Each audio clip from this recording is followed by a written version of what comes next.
Buonasera e ben ritrovati con una nuova edizione del TG Flash di New Sicilia. In apertura a Palermo ha dato oggi l'ultimo saluto ad Aurora Maniscalco, la giovane hostess deceduta a Vienna dopo essere precipitata dal terzo piano.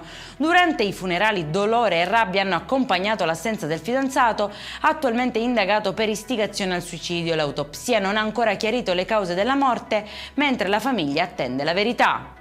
Grave atto intimidatorio ad Alcamo, in provincia di Trapani. Un 31enne è stato arrestato dopo aver sparato 2 colpi di fucile sotto casa del rivale. La discussione, degenerata in uno scontro fisico, avrebbe spinto l'uomo ferito nell'orgoglio a reagire in modo plateale e pericoloso. Il fucile invece è stato rinvenuto in una seconda abitazione.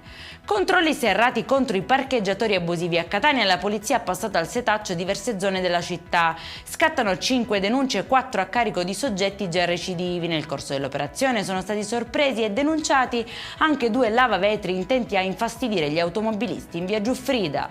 Litorale più sicuro dopo l'intervento della Guardia Costiera a Nizza di Sicilia, nel Messinese. Rimossi materiali pericolosi e in stato di abbandono, un'azione mirata a tutelare ambiente e bagnanti. E in chiusura il meteo, l'anticiclone africano torna a dominare la scena dopo la tregua dello scorso weekend. Domani sole cocente e temperature oltre i 35 gradi quasi ovunque. Permane il rischio incendi arancione su tutta l'isola e ondate di calore di livello 1 nel Catanese. Per questa edizione è tutto, prossimo appuntamento domani alle 13:30. Buona serata!